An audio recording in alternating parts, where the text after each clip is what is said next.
Hello everybody and welcome back to another episode here from GuigLit, your number one channel for all things books, beards and beyond. Today we're talking about Macbeth. We are going to be looking at how you can best perform in any exam or assessment condition for Macbeth. If you haven't already, don't forget to subscribe to the channel where we update every week, and as well as that, give this video a thumbs up, share this with all your friends and family, and if you haven't already, follow us across TikTok, across Twitter, across Instagram.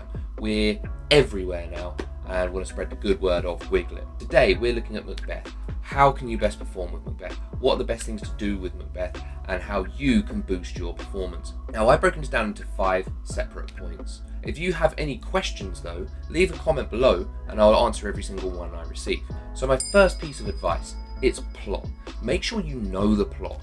Okay, you can't go anywhere. You can't master an exam question. You can't master the actual text if you don't understand the basic plot. Tip 2, once you know the plot, we got to know the exam. Now, you may be studying on AQA, you may be studying on Educast, you may be studying on EdXL. There's lots of different examination boards. But for you to fully understand what you're up against, you have to check out the exam board and what they've put out already. Think about past papers, think about exam resources, think about examiners' reports. Okay, there's a really rich treasure trove of information out there, and it's important for you to know that before you really get to grips with it and tackle the questions themselves. If you've still got any questions as well, whether it's about Macbeth, whether it's an inspector calls, whether it's any text you're doing, leave us a comment below and I will, as I said before, guarantee to get back to every question. My next tip is something that's often ignored from students and it actually has a massive impact on a student's performance, and that is the following. Tip 3. Tip 3 is knowing writer verbs. This is something students struggle with so often in their performance, but a few tweaks make a massive difference. Writer verbs are the points that you will use to pin together the quotes, the analysis, and the written expression you'll use. For example, the most common ones are, the writer shows, or the writer reveals, the writer demonstrates. I'll be putting up a number of these across the video as you see it here. So you've got those examples, kind of how you can vary your expression when you are answering on Macbeth.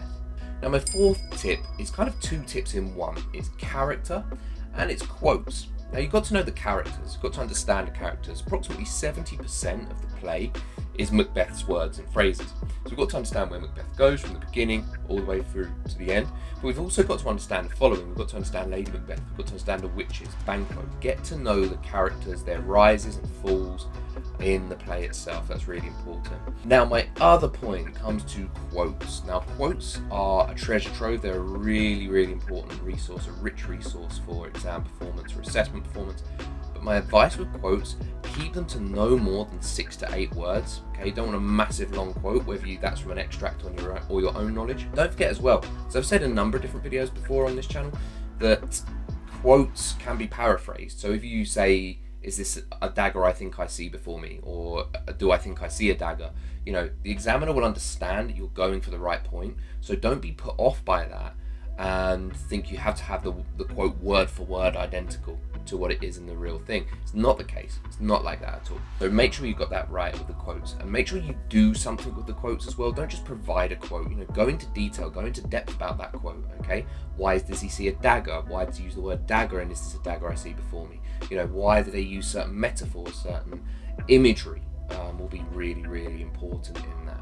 And my 5th and final piece of advice when it comes to mastering Macbeth in any exam performance, it's one I go by and it's one I stick by, and it's one that helped me become an English teacher and led to me doing pretty well in terms of my own exams. Practice. You can find practice questions online. Your school may provide you with practice questions. Practice, but practice in time conditions. There is no point you doing a 20-minute question but giving yourself an hour to do it. It just doesn't make sense.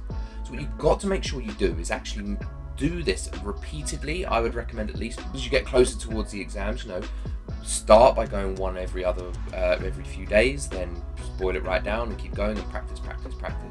It's as much about getting used to the examination conditions and the time conditions as it is getting used to working through that particular very specific way of writing and written expression. So in my own personal experience, this is exactly what I did. I would set aside a day or a part of a day every other day, and I would practice 20-minute question, a 40-minute question, 1 hour paper. Build that stamina. okay? You have to build that stamina in order to fully perform to the best of your ability. So thank you, folks. Those have been my 5 tips as far as how to best improve your performance on Macbeth. If you have any questions, feel free to leave a comment below. Don't forget to give this video a thumbs up. I'd really appreciate that as well. And we're across all the different social media platforms, as I said before. Until next time, though, take care, all the very best, and bye-bye.